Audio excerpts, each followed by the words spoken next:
সেই নির্বাচনে আপনারা আগের মতোই বিএনপিকে ভোট দিয়ে জয়যুক্ত করবেন। কিন্তু ইতিমধ্যেই আমরা দেখছি একটি রাজনীতির নামে একটি দল বাইরে হয়েছে, যারা বাংলাদেশের মানুষকে ধোঁকা দিচ্ছে এবং ধোঁকা দেওয়ার চেষ্টা করছে। আমাদের গ্রামের সহজ সরল মা বোনদের কাছে গিয়ে তাদের কাছে বেস্টের টিকিট বিক্রি শুরু করে দিয়েছে এবং তাদের মার্কা হচ্ছে দাঁড়িপাল্লা। এটাতে নাকি আল্লাহ এবং রসুলের মার্কা। আল্লাহ রসুলের কোন মার্কা লাগে? আর এরা গ্রামে গঞ্জে মানুষের এইভাবে ধোঁকা দিয়ে ইসলাম এবং ধর্মের নামে, ইসলাম ধর্মকে কোরআন হাদিসে যেটা নাই সেটার বিরুদ্ধে তারা তাদের স্বার্থে সিদ্ধির জন্য এই অপকর্মগুলো করে বেড়াচ্ছে।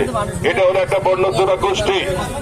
1971 সালে এরা আমাদের যখন স্বাধীনতা যুদ্ধ শুরু হয় এর বিরোধিতা করে তারা বাংলাদেশ স্বাধীন সার্বভৌম রাষ্ট্র হিসেবে একটা রাষ্ট্র তার বিরোধিতা করেছে। শুধু বিরোধিতা করে ক্ষান্ত হয়ে তারা এদেশে বাংলাদেশের 2 লক্ষ মামলের ইজ্জত পাকিস্তানি সেনাবাহিনীর হাতে তুলে দিয়েছে। 30 লক্ষ লোক সাজাবরণ করেছে। লক্ষ লক্ষ আমাদের বাড়িঘর, বাজার, হাট বাজার লুটপাট করা হয়েছে। এদেশে মানুষ টিকতে না পারে প্রায় 1 কোটির অধিক লোক ভারত থেকে আশ্রয় গ্রহণ করেছে রোহিঙ্গা হিসাবে, শরণার্থী হিসাবে। সেখানে একবেলা খেতে পাচ্ছে, আরেক বেলা খেতে পায়নি। মানুষ এইভাবে দুর্বিষহ জীবনযাপন করেছে।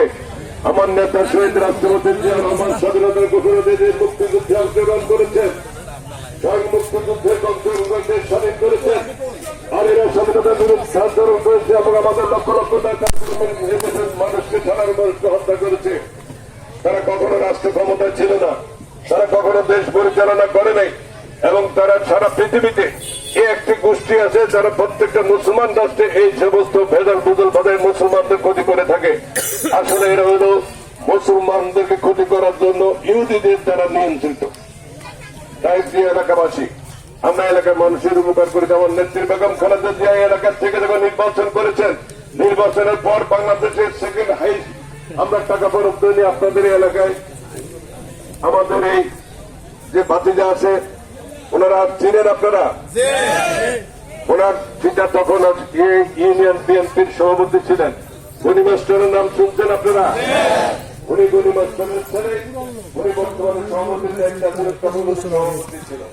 ওনার মাধ্যমে মুস্তফা কাজী সাহেব দায়িত্ব ছিলেন, ওনাদের মাধ্যমে মরহুম মান্নান সরকার দায়িত্বে ছিলেন, ওনাদের মাধ্যমে আমাদের এইখানে দায়িত্বে আছেন উপস্থিত সাবেক সাধারণ সম্পাদক আমির হোসেন গাজী, সাধারণ সম্পাদক বর্তমান ইমাম হোসেন গাজী, এদের সাবেক সাধারণ সম্পাদক নাজিমুদ্দিন গাজী।